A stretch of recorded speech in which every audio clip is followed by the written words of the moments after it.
नमस्कार साथियों, मैं मनीष मिवाल आप सभी का आपके अपने चैनल में तहे दिल से स्वागत और अभिनंदन करता हूं। मैं उम्मीद करता हूं कि आप सभी स्वस्थ होंगे, शानदार, जबरदस्त, जिंदाबाद आपकी तैयारी चल रही होगी और बिल्कुल जो तैयारी है वो कलेक्टर बनने वाली तैयारी होगी।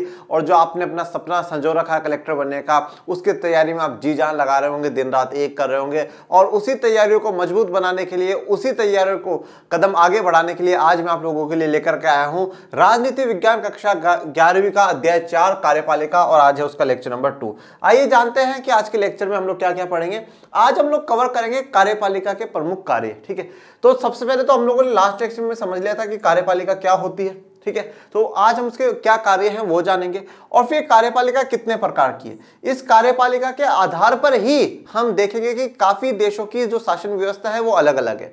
जैसा कि मैंने आपको लास्ट चैप्टर में भी ये बात कही थी कि भारत का लोकतंत्र अमेरिका के लोकतंत्र से अलग है। वो क्यों है वो मैंने आपको बताया। मैंने कहा कि भारत का लोकतंत्र इंग्लैंड के लोकतंत्र से अलग है, वो क्यों है वो भी मैंने बताया। और आज हम ऐसी काफी चीजें जानेंगे कि हमारे देश का लोकतंत्र दूसरे देशों से लोकतंत्र से क्यों बेहतर है या क्यों अलग है। बेहतर की चर्चा बाद में करेंगे, पहले ये जानेंगे कि अलग क्यों है। तो वो सभी जो डिपेंडेंसी है, वो सभी जो अलग आपको देखने को मिलेगा, वो कार्यपालिका के आधार पर ही देखने को मिलेगा। और उसी से हम पता लगा पाएंगे कि कार्यपालिका कितने प्रकार की होती है या टाइप्स ऑफ एग्जीक्यूटिव है वो जानेंगे। हम ये भी देखेंगे कि जो कार्यपालिका है उसमें सिर्फ और सिर्फ सरकार होती है और कौन होता है, इन सभी मुद्दों पर चर्चा करेंगे। तो आइए मेरे साथ और शुरू करते हैं आज के लेक्चर को। कार्यपालिका के प्रमुख कार्य क्या है। कार्यपालिका सरकार का वह अंग है जो विधायिका द्वारा स्वीकृत नीतियों और कानूनों को लागू करने के कानूनों के लिए जिम्मेदार है। देखिए, एक बात पहले तो कॉन्सेप्ट ये समझिएगा कि जैसा कि मैंने आप लोगों को लास्ट लेक्चर में कहा कि विधायिका का काम है कानून बनाना। विधायिका का क्या काम है? कानून बनाना। आप ऐसा भी याद रख सकते हो, विधायिका विधेयक बनाने के लिए, विधेयक का मतलब क्या होता है? कानून बनाना। तो विधायिका का काम है कानून बनाना।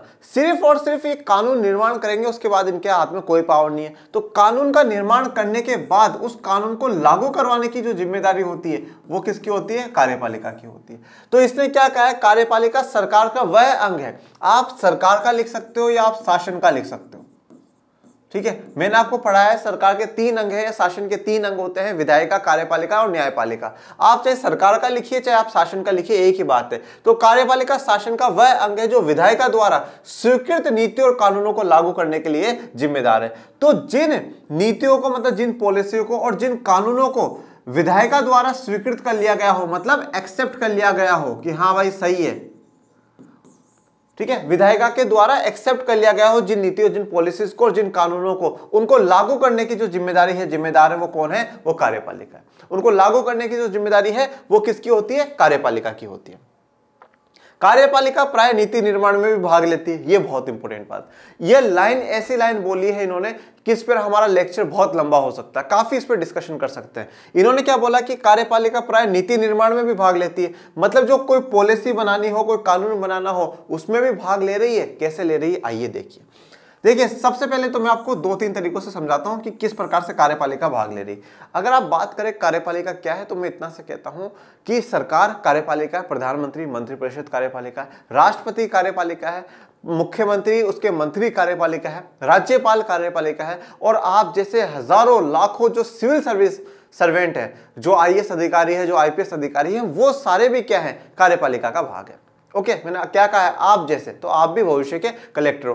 किसी एक विद्वान ने बहुत अच्छी बात कही, ठीक है, उसने ये कहा कि अगर आप चाहते हैं कि आप कलेक्टर बने तो आप ये समझ लीजिए कि आप कलेक्टर बन चुके हैं। ये सोच आपकी विकसित हो जानी चाहिए, और जो काम कलेक्टर करता है ना, वो काम आप भी अपने जीवन में स्टार्ट कर दीजिए। जैसे कि कलेक्टर की क्या दिनचर्या होती है कि वो उसे हमेशा एक तो एक्टिव रहना होता है, हमेशा ऑलवेज। कभी भी मुख्यमंत्री का कॉल आ सकता है, कभी मंत्री का कॉल आ गया, बिल्कुल एक्टिव वाली जो फीलिंग है वो एक्टिव उसको रहना चाहिए। उसको हमेशा डेडिकेटेड होना चाहिए काम के लिए। उसको किसी के प्रति इतना दया भाव भी नहीं होना चाहिए कि नहीं बस कुछ भी गलत फैसले कर दे, और किसी के प्रति इतना कठोर भी नहीं होना चाहिए। खुद पे धैर्य मेंटेन करके रखना चाहिए कि नहीं, हाँ मैं आराम से, बहुत शांतिपूर्ण विनम्रता से मैं बातचीत करूंगा। इस प्रकार की जो एक्टिविटीज है वो हमें हमारे जीवन में करते रहना चाहिए, जिससे हमें समय समय पर महसूस होता रहे कि हाँ हम कलेक्टर हैं। तो कार्यपालिका में बहुत से लोग आते हैं। अब इन्होंने कहा नीति निर्माण में, तो देखो सबसे पहले क्या है कि अगर देश में क्या नीति बनेगी, क्या कानून बनेगी, उसको तय कौन कर रहा है? सरकार तय कर रही है। सरकार जब जब मैंने बोला है उसमें प्रधानमंत्री और उसका मंत्रिपरिषद आता है, और मैंने कहा था लास्ट लेक्चर में बच्चों मंत्रिपरिषद में मंत्री 3 प्रकार के होते हैं, उन पर हम आगे चर्चा करेंगे। तो प्रधानमंत्री और उसके जितने भी मंत्री हैं वो सरकार में आते हैं।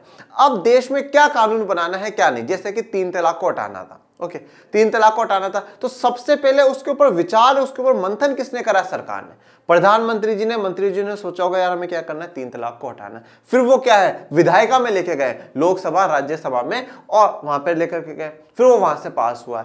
अब ये जो सरकार के सदस्य हैं वो लोकसभा या राज्यसभा के विभाग होंगे, मतलब विधायिका के विभाग है, विधायिका में भी तो हिस्सा है, वो विधायिका से तो उनकी सरकार बनी है। तो सरकार क्या हो गई, कार्यपालिका विधायिका में नीति निर्माण का काम कर रही है, और नीति निर्माण की शुरुआत किसने करी? सरकार ने करी है। इसी प्रकार से जब 1992 में 73वां और 74वां संविधान संशोधन हुआ, किस रिगार्डिंग हुआ था? पंचायती राज और शहरी स्थानीय शासन व्यवस्था को लेकर के बदलाव करे गए। उस समय भी सरकार ने पहले सोचा होगा कि हाँ हमें क्या करना चाहिए, बदलाव करना चाहिए। तो कहीं ना कहीं जो शुरुआत कर रही है वो तो सरकार कर रही है, जो कि कार्यपालिका है। तो मैंने आपको बताया कि सरकार क्या कर रही है, नीति निर्माण में भाग ले रही है, जो कि कार्यपालिका है। तो कहा गया कार्यपालिका नीति निर्माण में भाग लेती है, एक तो आप ये समझ जाइए। दूसरा, राष्ट्रपति साहब भी क्या है, कार्यपालिका है। अब राष्ट्रपति साहब विधायिका का भी हिस्सा है और कार्यपालिका का भी हिस्सा है। विधायिका में हिस्सा क्यों है? क्योंकि लोकसभा, राज्यसभा और राष्ट्रपति ये तीनों मिलकर के ही तो हमारा संसद बन रहा है, तीनों मिलकर के तो हमारा संसद बन रहा है, और हमारी संसद ही हमारी विधायिका है, वही तो कानून बनाती है। तो अब जब तक राष्ट्रपति साहब, जब तक प्रेसिडेंट साहब साइन नहीं कर देंगे, तब तक वो हस्ताक्षर नहीं कर देंगे, वो चीज कानून बन ही नहीं सकती। ठीक है, वो चीज कानून बन ही नहीं सकती। और इस चैप्टर में हम पूरा जानेंगे राष्ट्रपति के पास क्या क्या शक्तियां हैं, उनको किस प्रकार से वो इलेक्ट होते हैं, उनके पास कितनी ज्यादा शक्तियां हैं, कितनी कम शक्तियां, संवैधानिक स्थितियां क्या हैं, वो भी जानेंगे। तो यहां पर देखिए कार्यपालिका जो नीति निर्माण में भाग ले रही है, एक तो मैंने आपको बताया सरकार, सबसे पहले सरकार नीतियां बनाती है, सरकार कोई बिल तैयार करती है, फिर वो संसद में जाता है और संसद का भाग सरकार भी है। राष्ट्रपति भी कार्यपालिका में आते हैं, परंतु वो भी विधायिका का भाग है। तो कार्यपालिका भी क्या कर रही है, नीति निर्माण में भाग ले रही है, हिस्सेदारी ले रही है, और फिर बाद में उसको लागू करवाने की जिम्मेदारी भी किसकी होती है, कार्यपालिका की होती है।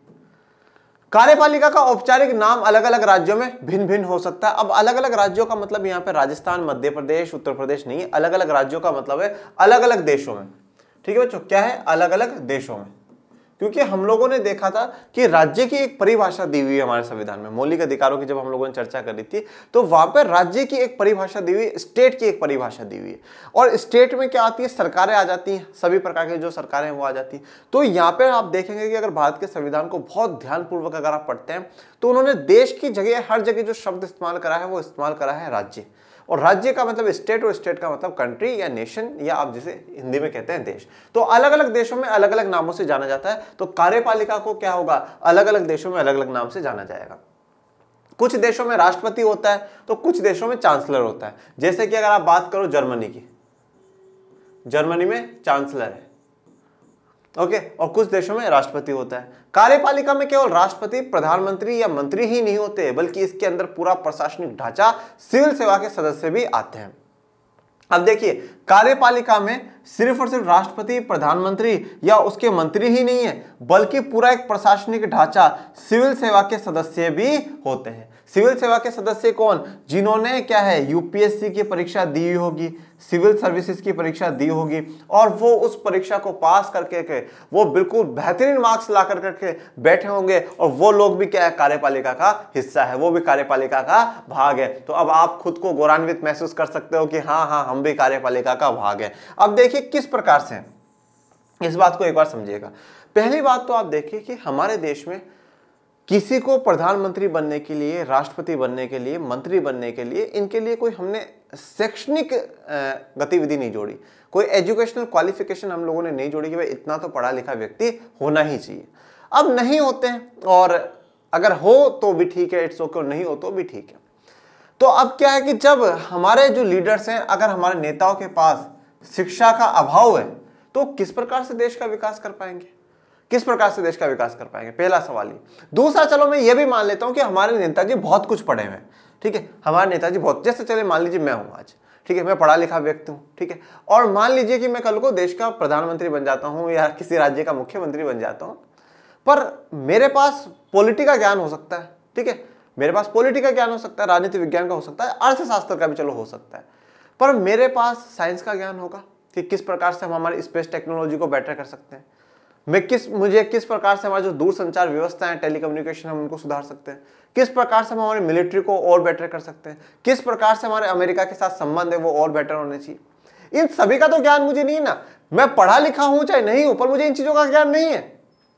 मेरा एक फील्ड में नॉलेज हो सकता है। तो इसलिए क्या होता है कि इन नेताओं को योगदान करने के लिए, इन नेताओं को सहयोग करने के लिए जो नियुक्त करे जाते हैं वो अधिकारी नियुक्त करे जाते हैं। और जो अधिकारी नियुक्त करे जाते हैं ना, जिन्हें हम सचिव कहते हैं, वो सचिव या सेक्रेटरी जो होते हैं वो बिल्कुल आईएएस कैटेगरी के लोग होते हैं। जो आईएएस हो या आईपीएस हो, उनको यहाँ पे नियुक्त करा जाता है, उनको अपॉइंट करा जाता है कि नेताजी की हेल्प करने के लिए। आपने बहुत सी बार सुना होगा वित्त सचिव। अब वित्त सचिव का क्या है कि जो फाइनेंस मिनिस्ट्री, हमारी वित्त मंत्रालय है, उसका सेक्रेटरी है, उसका सचिव है। सचिव का मतलब ये नहीं है, सेक्रेटरी का मतलब यहाँ पे कि अच्छा मंत्री जी जा रही है, मैम 4 बजे आप आज यहाँ पे मीटिंग है, सर 2 बजे यहाँ पे मीटिंग है, वो वाला सेक्रेटरी नहीं है। इस सेक्रेटरी का या इस सचिव का मतलब है कि उस मंत्री को और उस मंत्रालय में जितने भी लोग हैं उस डिपार्टमेंट में, उस सबको एडवाइस देने वाला सबसे बड़ा व्यक्ति है। क्योंकि मंत्री को पता नहीं है कि यार क्या होता है क्या नहीं होता, पर जो जिस व्यक्ति को नियुक्त करा जा रहा है, अपॉइंट करा जा रहा है, उसको उस चीज की पूरी पूरी नॉलेज होगी, उसको पता होगा कि अच्छा ये काम ऐसा होता है, ये काम ऐसा होता है। और कभी कभार क्या होता है, जब उन व्यक्तियों के साथ अच्छे संबंध बन जाते हैं सरकारों के, तो सरकार उनको मंत्री भी बना लेती है। जैसे कि मैं उदाहरण देता हूं एस जयशंकर जी का। एस जयशंकर जी आईएफएस थे, इंडियन फॉरेन सर्विसेज में थे। 2019 में नरेंद्र मोदी जी ने उनको फॉरेन मिनिस्टर बना दिया, विदेश मंत्री बना दिया। हाँ, अब ऐसे व्यक्ति को हो सकता है किसी सचिव की आवश्यकता ना हो, किसी एडवाइजर की आवश्यकता ना हो, क्योंकि इनको खुद को पता है कि अमेरिका के साथ हमारे कैसे संबंध रहे, उसके ऊपर पूरी स्टडी कर रखी है इन्होंने। हमारे फ्रांस के साथ कैसे संबंध है, पूरी स्टडी। फिर भी देखिए सेक्रेटरी तो बनाते हैं, डिपार्टमेंट का सेक्रेटरी तो बनाना जरूरी है। तो अब ऐसे व्यक्ति को क्या कि फॉरेन मिनिस्टर बना दिया, तो एक ये बहुत अच्छी बात है। तो आप ये सोचिए कि जो ये कार्यपालिका है, इसमें सिर्फ मंत्री, प्रधानमंत्री, मुख्यमंत्री, नेता या यही नहीं आ रहे, जो प्रशासनिक सेवक है वो भी आ रहे हैं। और कहीं ना कहीं मैं ये भी कहता हूं कि प्रशासनिक सेवक ही सच में देश को चला रहे हैं। आज प्रधानमंत्री को, मंत्री को, किसी को ये नहीं पता, उसको पूरी एंटायर जो नॉलेज है ना वो नहीं है, पर जो एक व्यक्ति को बुलाया गया उस व्यक्ति को एक उस सब्जेक्ट की पूरी नॉलेज है।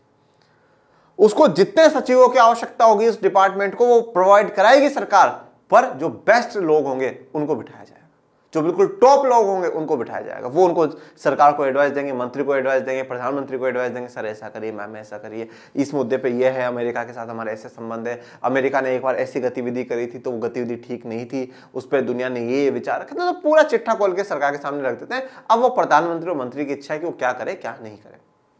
तो जब भी बात आ रही है कार्यपालिका की, तो कार्यपालिका में सिर्फ राष्ट्रपति, प्रधानमंत्री या मंत्री ही नहीं है, पूरा प्रशासनिक ढांचा भी आ जाता है। और प्रशासन कौन है? प्रशासन जो कि आपके कामों को, नीतिगत जो निर्णय है वो लेते हैं, और जो क्रिया ये करने जा रही है, जो डिसीजन लेने वाली क्रिया है, उसी को क्या कहा गया है? प्रशासन कहा गया है, या प्रबंधन कहा गया है, मैनेजमेंट कहा गया है। आपको एक और छोटा सा उदाहरण देता हूं।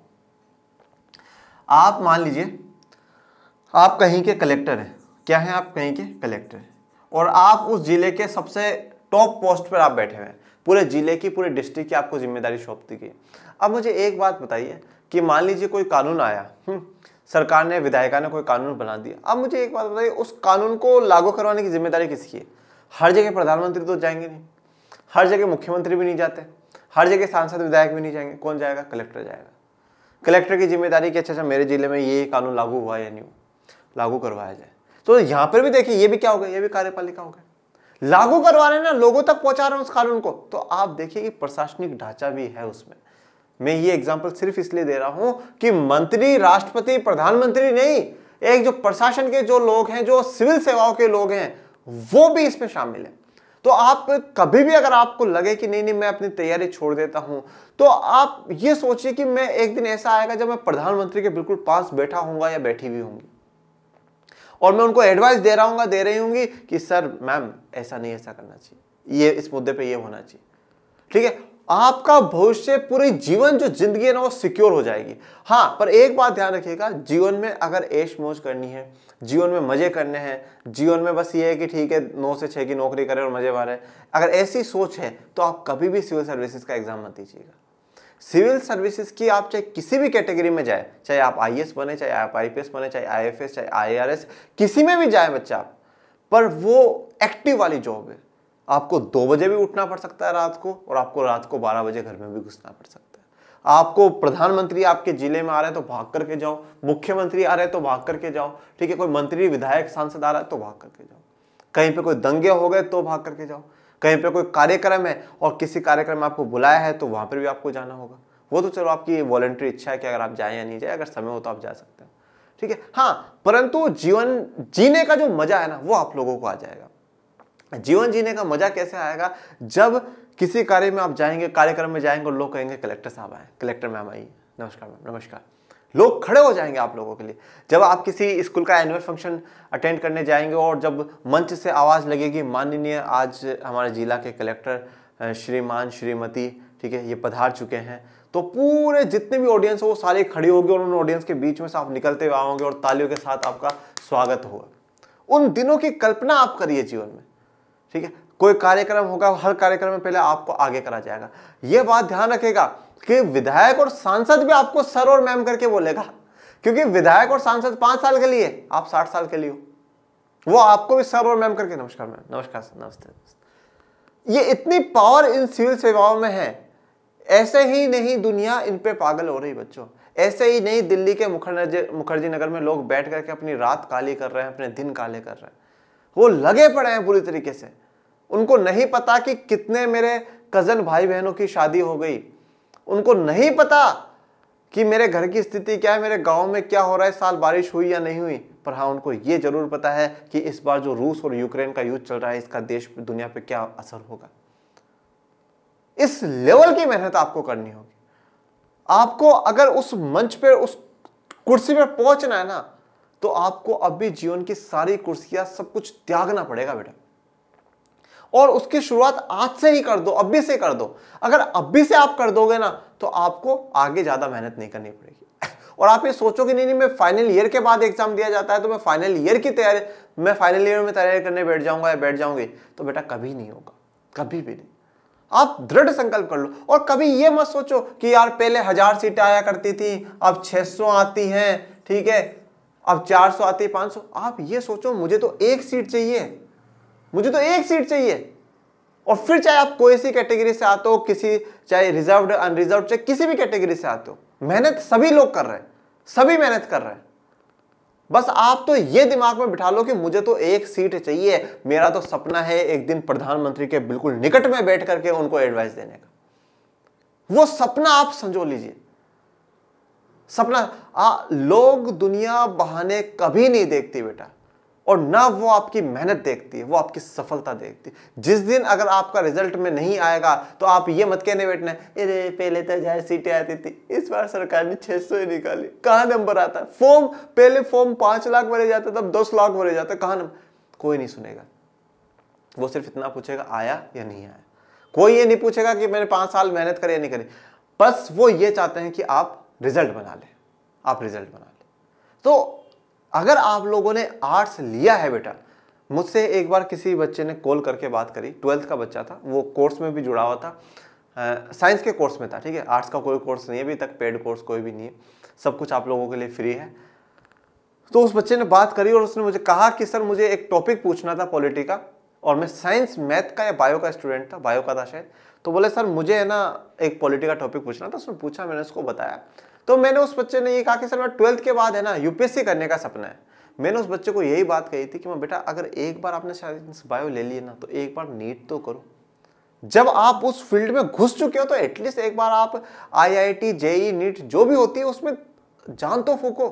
भाई साइंस मैथ लेने का मतलब है आप सर्वोच्च जो है आईआईटी, जेईई है उसको पाओ तो सही, फिर साइंस मैथ ली क्यों।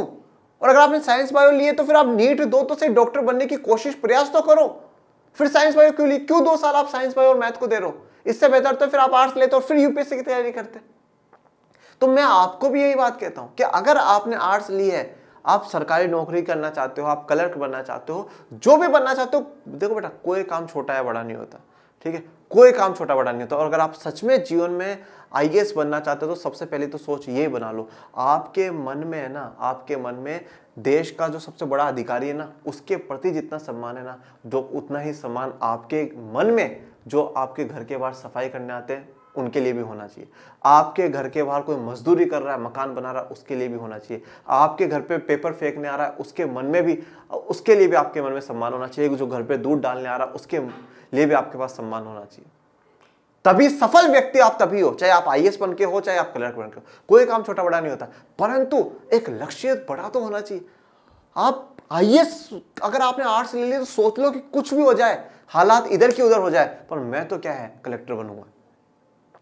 और हल्ला नहीं मचाना है, पूरी दुनिया को नहीं बताना, मोहल्ले को खबर नहीं दे देनी मुझे तो यूपीएससी करना है, चुपचाप करते रहो। कोई बोले अरे आर्ट्स लिए, बोला हाँ यार आर्ट्स लिए, नहीं पढ़ाई में मन नहीं लगता यार, ले लिया आर्ट्स। किसी को कभी भी दुनिया में खबर मत दो कि मैं ये करने जा रहा हूं या करने जा रहा हूं, क्योंकि बेटा जिस दिन असफल हो गए ना, मैं सही बता रहा हूं, जितना आपका सेल्फ कॉन्फिडेंस आपको नहीं मारेगा ना, उतना ये दुनिया आपको मार देगी। अरे क्या हुआ, अरे आया था यूपीएससी करने, बच्चों का खेल है, यूपीएससी करूंगा मैं अंकल, ये लो। ऐसे बोल बोल के आपको ताने मार मार के दुनिया मार देगी। तो मैं पर्सनली आपको अपने छोटे भाई बहन की तरह एडवाइस देता हूँ, जी जान लगा करके लग जाओ, दिन रात एक कर दो। हम पूरा प्रयास आप लोगों के लिए कर रहे हैं, आप भी अपने लिए पूरा प्रयास करो और यूपीएससी क्रैक करो। और फिर उस दिन हमें बोलना कि हाँ सर आज मैंने यूपीएससी निकाल दी। ठीक है, बाकी समस्याएं कुछ भी आए कुछ भी हो, बस फोकस होना चाहिए, मुझे कलेक्टर बनना है और हल्ला नहीं मचाना दुनिया में। ठीक है, तो मैं आपको ये प्रशासन की बात चली, सिविल सेवाओं की बात चली, इसलिए इतना लंबा चौड़ा ज्ञान दे दिया है। ठीक है ना, चलिए अब आगे बढ़ते हैं। अब देखिए कार्यपालिका दो प्रकार की देखते हैं। एक होती है राजनीतिक कार्यपालिका। सरकार के प्रधान, सरकार का प्रधान कौन होगा, प्रधानमंत्री। सरकार का प्रधान का मतलब है, अगर आप केंद्र सरकार की बात करते हैं तो प्रधानमंत्री होंगे, और राज्य के सरकार की बात करते हैं तो मुख्यमंत्री होंगे। उनके मंत्री को राजनीतिक कार्यपालिका कहते हैं, और वे सरकार की सभी नीतियों के लिए उत्तरदायी होते हैं, मतलब रेस्पॉन्सिबल होते हैं। अब देखिए हम लोगों ने देखा कार्यपालिका में दो प्रकार के लोग आ रहे हैं। एक तो कौन है, जो कि निर्वाचित होकर के जा रहे हैं, जैसे कि आप मान लीजिए राष्ट्रपति है, प्रधानमंत्री है, मंत्री है, मुख्यमंत्री है, ये सब। दूसरी तरफ हम लोग देख रहे हैं सिविल सेवाएं पास करके जा रहे हैं, मतलब जो पढ़ लिख करके एग्जाम दे करके जा रहे हैं, चुनाव नहीं लड़ रहे हैं। तो दो प्रकार के लोग देखे, तो हमने दो प्रकार के लोगों में वर्गीकरण करा। एक पहले वाले को हम बोलते हैं राजनीतिक कार्यपालिका, और इसी को हम लोग कहते हैं अस्थायी कार्यपालिका। राजनीतिक कार्यपालिका, अस्थायी कार्यपालिका, ये हम लोग इसको कहा जाता है। अब ये इसको राजनीतिक और अस्थायी कार्यपालिका क्यों कहा जाता है? राजनीतिक इसलिए कहा जा रहा है बेटा, क्योंकि इसमें कौन आता है, सरकार का प्रधान, प्रधानमंत्री या मुख्यमंत्री। तो वो क्या है, पॉलिटिकल है ना, वो चुनाव लड़के गए, तो वो जो चुनाव लड़के जा रहा है वो राजनीति तो है। ठीक है, तो राजनीति का प्रधान, तो इसलिए राजनीति, उनके जो मंत्री है वो भी पॉलिटिक्स से जुड़े हैं, राजनीति से जुड़े हैं, तो इसलिए में से क्या कहते हैं, राजनीतिक कार्यपालिका कहते हैं। तो सरकार ने जितनी भी जो नीतियां बनाई है उनके लिए जो रेस्पॉन्सिबल है वो ये लोग हैं, वही लोग। सरकार की कभी भी अगर अच्छी पॉलिसी आती है या बुरी पॉलिसी आती है तो कभी कोई ये नहीं कहता और वो आईएएस अधिकारी बैठा होगा उसने क्या एडवाइस दी है, नहीं, क्या कहेंगे, वाह प्रधानमंत्री जी क्या पॉलिसी लेकर के आए। बुराई करने वाले कभी ये नहीं कहेंगे अरे यार वो अधिकारी भी खराब होगा, उसने गलत एडवाइस दी होगी, नहीं, वाह प्रधानमंत्री जी ने, मंत्री जी ने कितना गलत काम करा है। ठीक है ना, तो इस प्रकार से क्या है कि जो राजनीतिक कार्यपालिका है, नीतियों की सारा जो जिम्मेदारी है, उत्तरदायी वो इनके ऊपर है। इनको अस्थायी इसलिए कहा जाता है, अस्थायी का मतलब होता है टेम्परेरी। टेम्परेरी इसलिए क्योंकि ये 5 साल के लिए ही, 5 साल के बाद पता थोड़ी ये वापस मंत्री बनेंगे या नहीं बनेंगे, वापस से प्रधानमंत्री बनेंगे या नहीं बनेंगे, मुख्यमंत्री बनेंगे या नहीं बनेंगे, सांसद या विधायक बनेंगे या नहीं बनेंगे। फिर दूसरा होता है स्थायी कार्यपालिका। अब स्थायी कार्यपालिका को हम 2-3 नामों से और जानते हैं, जैसे कि गैर राजनीतिक कार्यपालिका, उसके बाद स्थायी कार्यपालिका, और एक हम इसे कहते हैं प्रशासनिक कार्यपालिका। जो लोग रोज रोज के प्रशासन के लिए उत्तरदायी होते हैं उन्हें स्थायी कार्यपालिका कहते हैं। अब डेली तो काम मंत्री, प्रधानमंत्री, मुख्यमंत्री नहीं संभालते। अब डेली का तो जो काम है, देश में क्या हो रहा है क्या नहीं हो रहा है, कानून लागू हुआ है या नहीं हुआ, ठीक है, इन मुद्दों पे काम हो रहा है या नहीं हो रहा, उन सबको जो संभालने के लिए जो प्रशासन होता है, जो उन रोज रोज का जो प्रशासन है, जो रोज रोज का जो मैनेजमेंट है, उसके लिए जो उत्तरदायी है, ठीक है, उसको क्या कहा गया है, स्थायी कार्यपालिका या प्रशासनिक कार्यपालिका कहा गया। अब इसमें कौन आते हैं, वो व्यक्ति आते हैं जो सिविल सेवाओं के तहत आए हैं,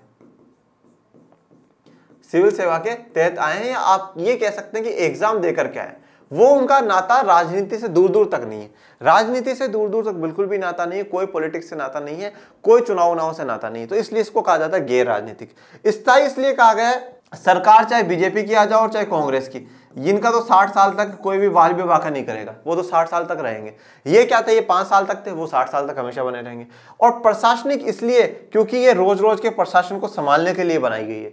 तो डेली का जो प्रशासन होगा, एडमिनिस्ट्रेशन होगा, रोज रोज का काम है, उसको संभालने के लिए कार्यपालिका बनाई गई है। तो इसलिए राजनीतिक कार्यपालिका और स्थायी कार्यपालिका। ओके, तो ये मैं उम्मीद करता हूं कि आपको दोनों समझ में आ गई होंगी और आपको ये इसमें जाना है, ठीक है, आपको स्थायी कार्यपालिका में जाना है। और मैं आपको एक बात और इंटरेस्टिंग बताता हूं, पॉलिटिक्स में पहुंचने के 2 तरीके होते हैं, ठीक है, राजनीति में पहुंचने के 2 तरीके होते हैं। एक तो आप 18-19 साल की उम्र पाओ, आप कॉलेजों में चुनाव लड़ो, ठीक है, गाड़ियों पे लटकते ऐसे जाओ और युवा नेता जिंदाबाद ऐसे नारे लगाओ, और फिर भी श्योरिटी नहीं कि भाई आपको कभी विधायक या सांसद आप बन जाएंगे, बिल्कुल भी श्योरिटी नहीं, ठीक है। आप बिल्कुल उस जमीन पे जुड़े हुए सदस्य की तरह सदस्य बनकर के ही रह जाएंगे और आप अपना पूरा जीवन भी खराब कर देंगे। इससे बढ़िया ये है कि आप 3-4 साल जम करके जी जान लगा करके आप कलेक्टर बन जाओ। आप कलेक्टर बने, कलेक्टर बनने के बाद आपको और धीरे धीरे ऊपर की पोस्ट दे दी जाएगी। आप 15 से 20 साल तक नौकरी करो। मैं मानता हूं आप 25 साल की उम्र में कलेक्टर बन गए, आप 40 साल तक बढ़िया नौकरी करो, बढ़िया कमाओ, और 40 साल के बाद आप जिस भी राज्य में आपकी ड्यूटी लगाई जाती है, आप उस राज्य में बढ़िया पकड़ बना चुके हो, आपकी बढ़िया सभी पार्टियों से आपकी बढ़िया तालमेल बनती है। आपको जिस पार्टी का उस समय पलड़ा भारी लगे, उस पार्टी को बोलो मुझे विधायक की टिकट दे, वो पार्टी 100% आपको देगी, क्योंकि वो आपको टिकट नहीं दे रही, आपकी नॉलेज को टिकट दे रही है।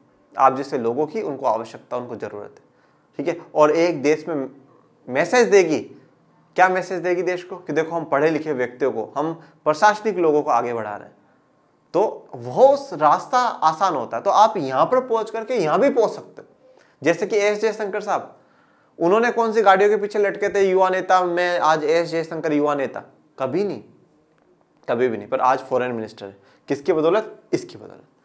पहले वो प्रशासनिक कार्यपालिका में, स्थायी कार्यपालिका में थे, फिर वो आज गैर राजनीतिक कार्यपालिका में पहुंच गए। ऐसे ही जब केजरीवाल जी के टाइम पहली बार जब चुनाव हुए तो बीजेपी ने किरण बेदी जी को उतारा था, ठीक है। किरण बेदी जी को आप सभी जानते होंगे, भारत की पहली महिला आईपीएस रही है, ठीक है। इनको उतारा तो इन्होंने तो कभी कोई राजनीतिक बात नहीं करी, ठीक है। बस, तो ये जो है ना, ये स्टेप आपको राजनीति तक पहुंचाने का। तो मैं आपको ये कहता हूं, आप 3-4 साल, ये जो अपने 5 साल आप लोग कह रहे हैं 11th 12th और first year second year final year, 5 साल आप पूर्ण रूप से झोंक दीजिए और फिर उसके बाद आप देखिएगा कि आपका जीवन बिल्कुल परिवर्तित हो जाएगा, ठीक है। कार्यपालिका कितने प्रकार की होती है? सभी देशों में एक ही तरह की कार्यपालिका नहीं होती। देखिए, अब कभी कभार क्या होता है, कार्यपालिका में आप थोड़ा सा कंफ्यूज हो जाओगे। जब वो पूछ रहा है कार्यपालिका कितने प्रकार की होती है, तो अब आप कहोगे सर एक तो अभी हम पढ़ करके आए अस्थायी और स्थायी कार्यपालिका, और दूसरी अभी आप यहाँ पर पढ़ा रहे हो, तो कंफ्यूजन है, ठीक है। वैसे वो क्वेश्चन में मेंशन करेगा और नहीं भी करे तो जनरली आप मान करके चलना जो अभी मैं पढ़ा रहा हूँ वही वो पूछ रहा है। तो कार्यपालिका देखिए, सभी देशों में एक जैसी कार्यपालिका नहीं होती। जैसा कि मैंने अभी आपको कहा, कहीं पर राष्ट्रपति है तो कहीं पर चांसलर है, कहीं पर राजा है, तो कार्यपालिका अलग अलग है। तो कितने प्रकार की वो देखते हैं। अमेरिका में अध्यक्षात्मक व्यवस्था है और कार्यकारी शक्तियां राष्ट्रपति के पास है। अमेरिका में कौन सी व्यवस्था है? अध्यक्षात्मक व्यवस्था। बच्चों, कौन सी व्यवस्था? अध्यक्षात्मक व्यवस्था है। अध्यक्षात्मक व्यवस्था एक ऐसी व्यवस्था है जहां पर सारी की सारी शक्तियां किसके पास होती है? राष्ट्रपति के पास होती है। तो आप देखेंगे कि वहां पे जितनी भी शक्तियां हैं वो किसके पास है? राष्ट्रपति के पास है। और वहां के राष्ट्रपति भी कौन है? जो बाइडेन साहब। अमेरिका के राष्ट्रपति कौन है? जो बाइडेन साहब अमेरिका के राष्ट्रपति हैं, ठीक है। तो जितनी भी कार्यकारी शक्तियां हैं, जितनी भी जो मेन जो पावरफुल शक्तियां होनी चाहिए, वो सारी की सारी राष्ट्रपति के पास आ जाती है। कनाडा में संसदीय लोकतंत्र और संवैधानिक राजतंत्र है, जिसमें महारानी एलिजाबेथ द्वितीय राज्य की प्रधान और प्रधानमंत्री सरकार का प्रधान होगा। तो देखिए, कनाडा में क्या है? संसदीय लोकतंत्र। कनाडा में क्या है? संसदीय लोकतंत्र, संसद होगा, और संवैधानिक राजतंत्र भी है। संवैधानिक राजतंत्र का मतलब क्या है? कि राजा सुप्रीम होगा, राजा सर्वोच्च, राजा सुप्रीम होगा। देखिए, आप एक बात और समझिएगा, हम दो चीजों का जिक्र करेंगे यहां पर। एक होता है देश का प्रमुख, देश का प्रमुख या देश का मुखिया, और दूसरा होता है बच्चों सरकार का प्रमुख और या सरकार का मुखिया,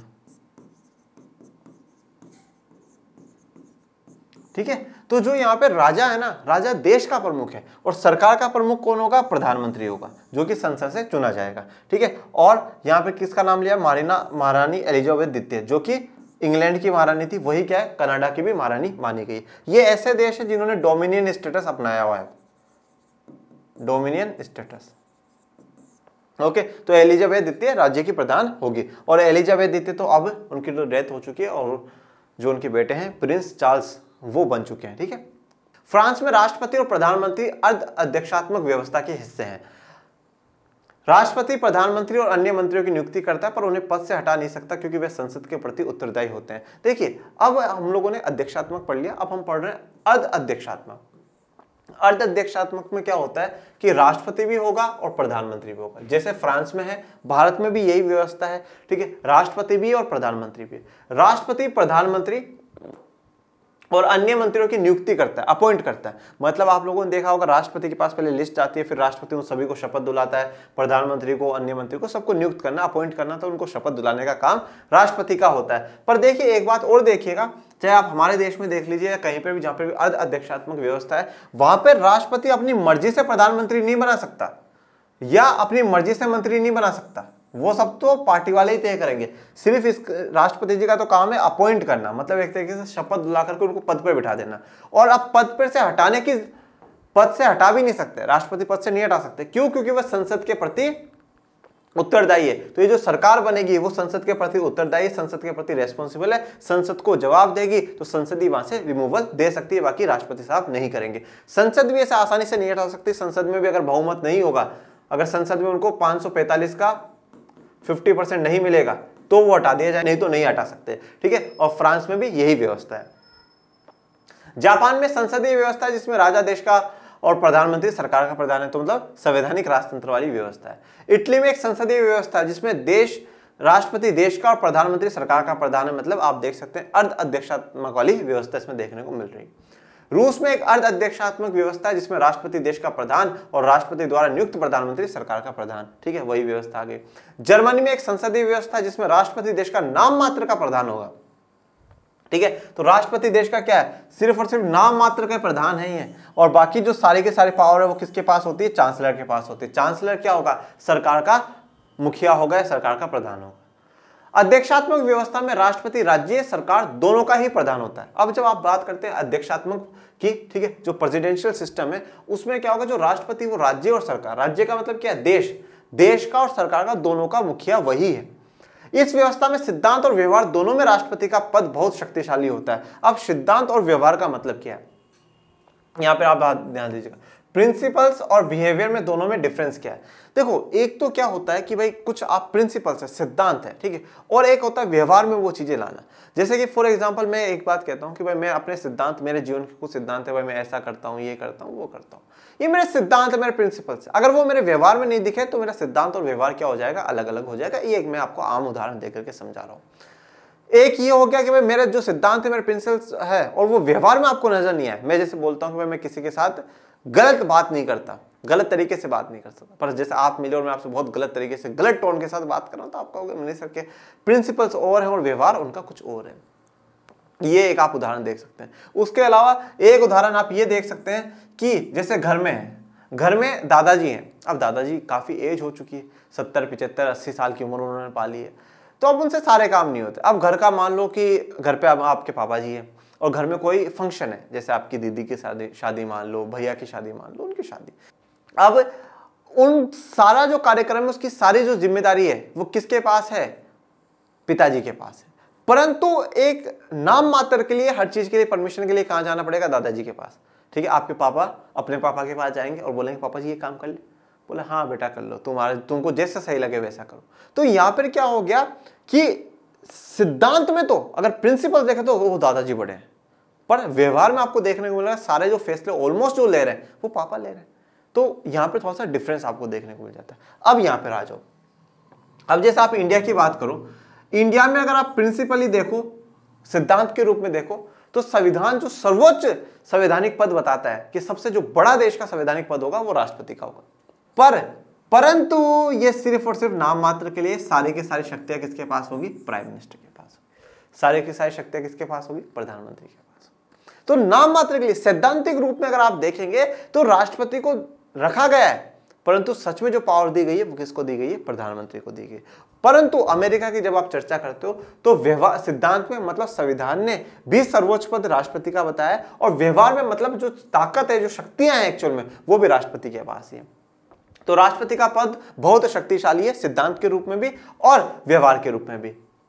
ऐसी व्यवस्था अमेरिका, ब्राजील और लैटिन अमेरिका के अनेक देशों में पाई जाती है। देखिए, अमेरिका का नाम आपने सुना होगा, ब्राजील का नाम आपने सुना होगा, भाई लैटिन अमेरिका क्या है, लातिन अमेरिका क्या है।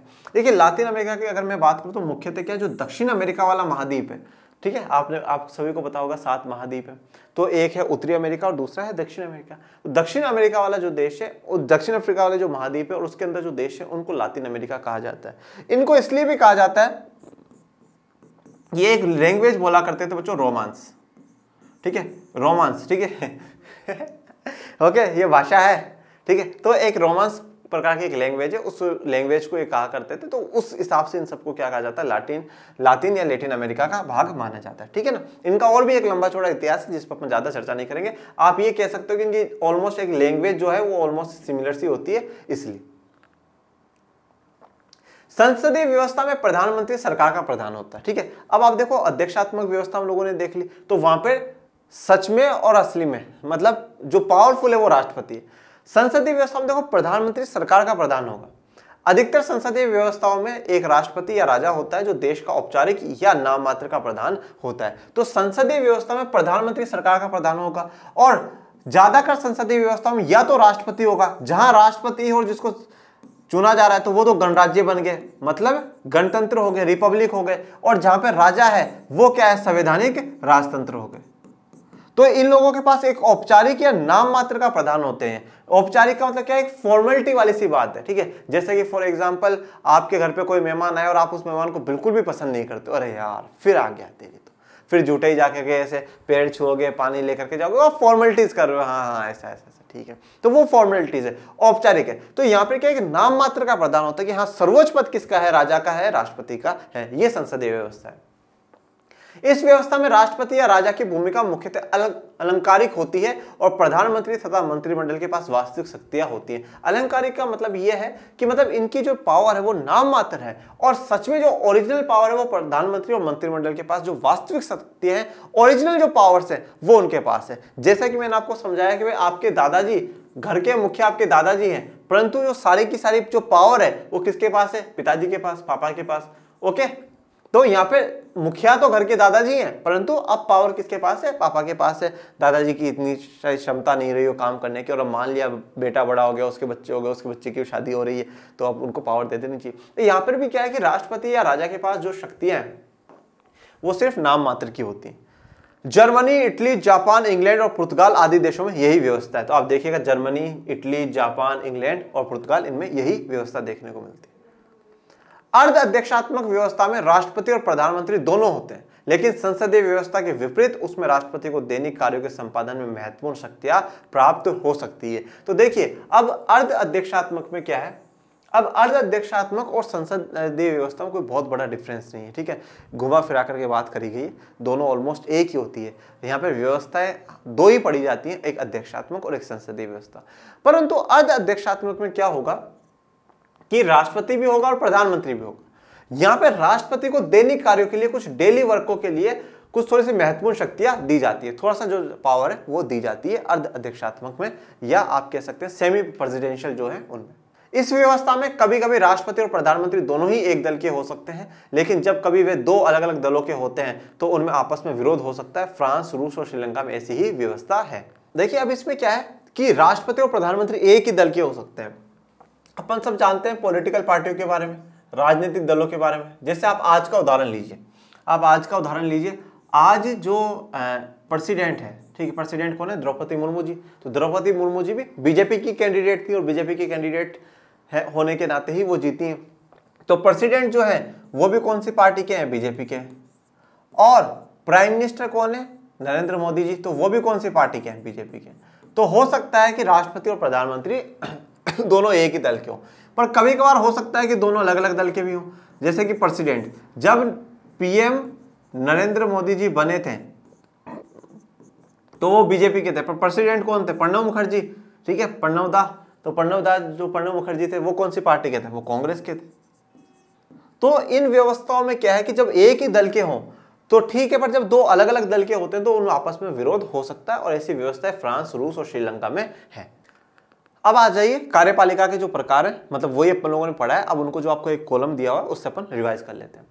देखिए, अब कार्यपालिका के प्रकारों को दो भागों में बांटा गया है। एक होता है सामूहिक नेतृत्व के सिद्धांत पे। सामूहिक नेतृत्व का मतलब क्या है कि यहाँ पूरा एक समूह नेतृत्व करेगा, लीडरशिप करेगा, उस सिद्धांत पे आधारित ये प्रणाली है। यहाँ पर एक व्यक्ति का नेतृत्व होगा। अब आ जाइए इसमें संसदीय व्यवस्था और अर्ध अध्यक्षात्मक व्यवस्था है। सामूहिक नेतृत्व की क्यों बात करी गई है? क्योंकि यहाँ पे संसद सुप्रीम है, संसद के पास ज्यादा पावर, हर चीज संसद के हाथ में होगी। और अर्ध अध्यक्षात्मक में क्या हो रहा है? राष्ट्रपति भी होगा और चाहे प्रधानमंत्री होगा, तो इनके पास भी क्या, संसद के अधीन है। प्रधानमंत्री भी संसद के अधीन है, विधायिका के अधीन होगा। और यहाँ पे एक व्यक्ति की बात क्यों करी गई है? ये है अध्यक्षात्मक। तो यहाँ पर जो राष्ट्रपति है वो सुप्रीम है, वो सबसे सुप्रीम है, वो चाहे जैसा कर सकता है। तो मतलब यहाँ पे एक व्यक्ति के द्वारा नेतृत्व हो रहा है और यहाँ पर सामूहिक नेतृत्व हो रहा है। अब देखिए, सबसे पहले संसदीय व्यवस्था की बात करते हैं। सरकार के प्रमुख को आमतौर पर प्रधानमंत्री कहा जाता है। तो जो सरकार का प्रमुख होगा उसको क्या कहा जाएगा? प्रधानमंत्री। वह विधायिका में बहुमत वाले दल का नेता होता है। बहुमत वाले दल का, जिस पार्टी को सबसे ज्यादा बहुमत मिला हो उस पार्टी का वो नेता है। वह विधायिका के प्रति जवाबदेह होता है। ये विधायिका के प्रति जवाबदेह होता है। आपने बहुत सी बार देखा होगा कि नरेंद्र मोदी जी लोकसभा में भाषण दे रहे हैं, राज्यसभा में भाषण दे रहे हैं, तो वो क्या कर रहे हैं? वो जवाब दे रहे हैं विधायिका को कि हमारी सरकार ने ये काम करा है, हमारी सरकार ने ये काम करा है, हम इस कामों पे कर रहे हैं। विपक्ष जो हम पे आरोप लगा रहा है वो गलत आरोप लगा रहा है, इस प्रकार से। तो विधायिका के प्रति क्या होता है? जवाबदेह होता है। देश का प्रमुख इनमें से कोई भी हो सकता है। अब देश का प्रमुख राजा भी हो सकता है और राष्ट्रपति भी हो सकता है। अगर राजा हुआ तो आप इसे क्या कहेंगे? संवैधानिक राजतंत्र कह देना। और अगर राष्ट्रपति है और वो इलेक्टेड है, चुनाव जा रहा है, तो उसे हम गणतंत्र या गणराज्य कह देंगे। अब राजा है तो संवैधानिक राजतंत्र और ये है तो संसदीय गणतंत्र। इनके पास ये औपचारिक शासन प्रमुख है, मतलब आप कह सकते हो नाम मात्र के शासन प्रमुख है, ये हेड है ये, पर सच में इनके पास पावर नहीं है। फिर बात करते हैं अर्ध अध्यक्षात्मक व्यवस्था की। राष्ट्रपति देश का प्रमुख होता है, प्रधानमंत्री सरकार का प्रमुख होता है। प्रधानमंत्री और उसका मंत्रिपरिषद विधायिका के प्रति जवाबदेह होता है। तो यहाँ पे वो जवाबदेह होंगे, प्रधानमंत्री भी जवाब देगा और उसका मंत्रिमंडल भी विधायिका में जवाब देगा। अध्यक्षात्मक, राष्ट्रपति देश का प्रमुख होता है, वही सरकार का भी प्रमुख है। तो हेड ऑफ द नेशन मतलब देश का भी प्रमुख राष्ट्रपति और सरकार का भी प्रमुख राष्ट्रपति। राष्ट्रपति का चुनाव आमतौर पर प्रत्यक्ष मतदान से होता है। तो राष्ट्रपति का जो चुनाव है वो प्रत्यक्ष मतदान से, मतलब डायरेक्ट जनता उसमें वोटिंग करती है। वह विधायिका के प्रति जवाबदेह नहीं होता है। तो उसको विधायिका जो संसद है उसके प्रति जवाब देने की जरूरत नहीं है, ठीक है, वो अपना इंडिपेंडेंट है। इसीलिए हमने क्या कहा, ये एक व्यक्ति के आधार पर होती है। ओके, तो आज अपना इतना ही। कार्यपालिका के प्रमुख कार्य और उनका कितने प्रकार होते हैं वो आज हम लोगों ने जाना है। आपको कोई भी डाउट हो आप कमेंट बॉक्स में मेंशन कर सकते हैं। कोई चीज़ अगर आपको नहीं समझ में आई हो या कहीं थोड़ा बहुत कंफ्यूजन हो, आप कमेंट बॉक्स में कमेंट कर दीजिएगा, अपन उसे आगे के लेक्चर्स में ले लेंगे। अगर कोई डाउट ऐसा रहा तो उसको देखेंगे। और बाकी आप पढ़ते रहिए, आगे बढ़ते रहिए। मिलेंगे नेक्स्ट लेक्चर में, तब तक के लिए थैंक यू सो मच। जय हिंद, जय भारत।